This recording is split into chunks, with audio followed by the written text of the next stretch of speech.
বন্ধু, প্ৰত্যাহ্বান প্ৰত্যেকজন ব্যক্তিৰ জীৱনতেই আহে। প্ৰত্যাহ্বান হৈছে জীৱনৰ এটি বাস্তৱিকতা, যাক আপুনি মই কেতিয়াও সলনি কৰিব নোৱাৰোঁ। আমাৰ জীৱনত যদি কেতিয়াবা কষ্ট আহে, তেতিয়া আমি প্ৰায়ে হতাশাত ভোগোঁ, কাৰণ আমি জীৱনত কেতিয়াও প্ৰত্যাহ্বানৰ মুখামুখি হ'ব নিবিচাৰোঁ। যদি আপুনিও জীৱনৰ পৰা হতাশা আঁতৰ কৰিব খোজে, তেন্তে জীৱনৰ প্ৰত্যাহ্বান স্বীকাৰ কৰিব শিকক। কথাটো ভালদৰে বুজিবৰ কাৰণে গৌতম বুদ্ধৰ জীৱনৰ এটি সুন্দৰ কাহিনীৰ সহায় লওঁ আহকচোন।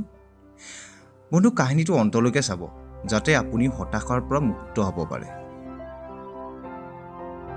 এসময়ৰ কথা, এখন গাঁৱত বাস কৰা এজন কৃষকে নিজৰ জীৱনত অহা কঠোৰ প্ৰত্যাহ্বানক লৈ বহু নিৰাশাত ভুগি আছিলে। তেওঁৰ গাঁৱতেই বাস কৰা আন এজন ব্যক্তিয়ে কৃষকজনক ভগৱান গৌতম বুদ্ধৰ ওচৰলৈ যাবলৈ পৰামৰ্শ দিলে। কৃষকজনেও ভাবিলে যে গৌতম বুদ্ধই তেওঁৰ সমস্যাৰ সমাধানৰ কাৰণে কিবা নহয় কিবা এটা উপায় নিশ্চয় দিব পাৰিব। সেয়ে তেখেতে বেছি পলম নকৰি গৌতম বুদ্ধৰ কাষলৈ গ'ল আৰু নিজৰ জীৱনৰ সমস্যাবোৰ গৌতম বুদ্ধৰ আগত কোৱা আৰম্ভ কৰিলে।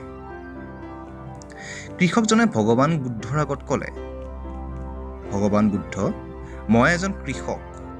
মোৰ খেতিৰ বাবে পৰ্যাপ্ত পৰিমাণৰ বৰষুণ নহয়, যাৰ কাৰণে মোৰ ফচল বেয়া হৈ যায়। ফচল বেয়া হোৱাৰ কাৰণে মোৰ ওচৰত খাবৰ বাবে একো নাথাকে। মই বিবাহো কৰিছোঁ। কেতিয়াবা কেতিয়াবা মোৰ পত্নীয়ে মোক বহুত তিক্ততা, মোৰ সন্তানেও মাজে মাজে মোৰ কথা নুশুনা হয়। এনেদৰে লাহে লাহে কৃষকজনে নিজৰ জীৱনৰ সকলো সমস্যা ভগৱান বুদ্ধৰ আগত প্ৰকাশ কৰিলে। ভগৱান বুদ্ধই কৃষকজনৰ সকলো সমস্যা নীৰৱে শুনি গ'ল। সেই কৃষকজনে সকলো সমস্যা কোৱাৰ পাছত ভগৱান বুদ্ধৰ পৰা তেওঁৰ সমস্যাৰ সমাধানৰ বাবে অপেক্ষা কৰি থাকিলে। কিছু সময়ৰ পাছত গৌতম বুদ্ধই ক'লে, মই তোমাৰ এই ক্ষেত্ৰত কোনো ধৰণৰ সহায় কৰিব নোৱাৰিম।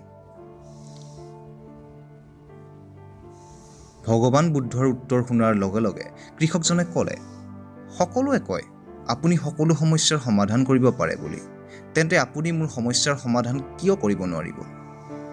সকলোখিনি শুনাৰ পাছত গৌতম বুদ্ধই ক'লে, কেৱল তোমাৰেই নহয়, সকলো মানুহৰ জীৱনতেই এনেকুৱা সমস্যা আহে। কেতিয়াবা মানুহ সুখী হয় আৰু কেতিয়াবা দুখী হয়। কেতিয়াবা মানুহৰ আপোনজনে আৰু পৰজনেই আপোন হৈ পৰে। এইটোৱেই হৈছে জীৱন চক্ৰ। বাস্তৱিকতা এইটোৱেই যে আমাৰ সকলোৰে জীৱনত ৮৩টা প্ৰত্যাহ্বান আহে। এই ৮৩টা প্ৰত্যাহ্বানৰ সমাধান কোনেও কৰিব নোৱাৰে। ময়ো তোমাৰ জীৱনলৈ অহা প্ৰত্যাহ্বানৰ সমাধান কৰিব নোৱাৰিম। গৌতম বুদ্ধৰ উত্তৰত সেই কৃষকজনে খঙেৰে ক'লে, আপোনাৰ খ্যাতি দেখি মই ভাবিছিলোঁ যে মই আপোনাৰ ওচৰলৈ আহিলে নিশ্চয় আপুনি মোক সহায় কৰিব। যদি আপোনাৰ মোক সহায় কৰিব পৰা সামৰ্থ্যই নাই, তেন্তে সকলো মানুহে আপোনাক ভগৱান বুলি মিছাতেই কয়।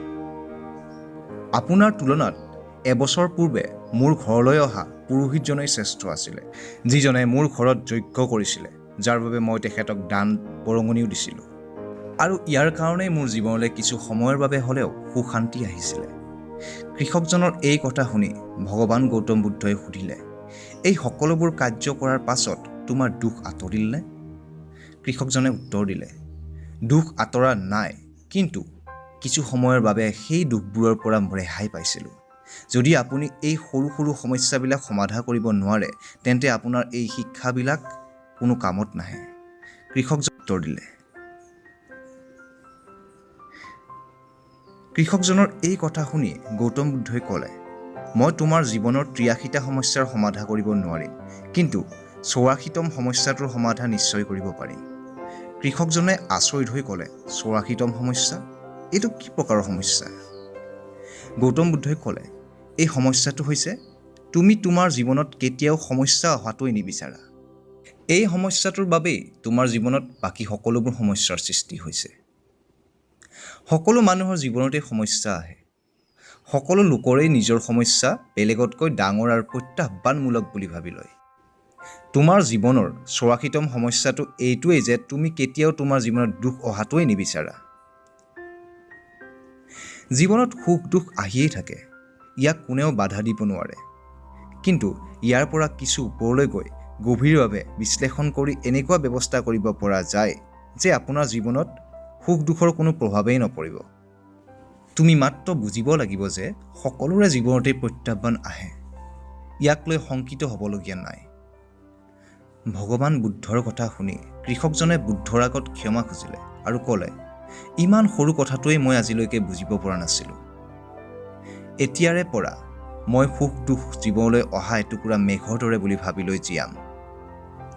অৰ্থাৎ জীৱনলৈ সুখ দুখ আহি থাকিব আৰু গৈ থাকিব, তাক লৈ মই কেতিয়াও বিচলিত নহওঁ। বন্ধু,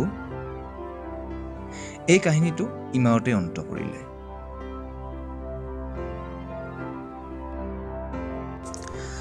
ফ্ৰেণ্ডছ, ভিডিঅ'টো চাই বাৰু আপুনি কেনে পালে কমেণ্ট যোগে নিশ্চয় জনাব। যদি এই কাহিনীটোৱে আপোনাক কিছু প্ৰেৰণা দিবলৈ সক্ষম হোৱা বুলি ভাবিছে, তেন্তে অনুগ্ৰহ কৰি ভিডিঅ'টো লাইক কৰক, লগতে চেনেলটো ছাবস্ক্ৰাইব কৰক আৰু কাষত থকা ন'টিফিকেশ্যন বেলটোও প্ৰেছ কৰিবলৈ নাপাহৰিব। ধন্যবাদ।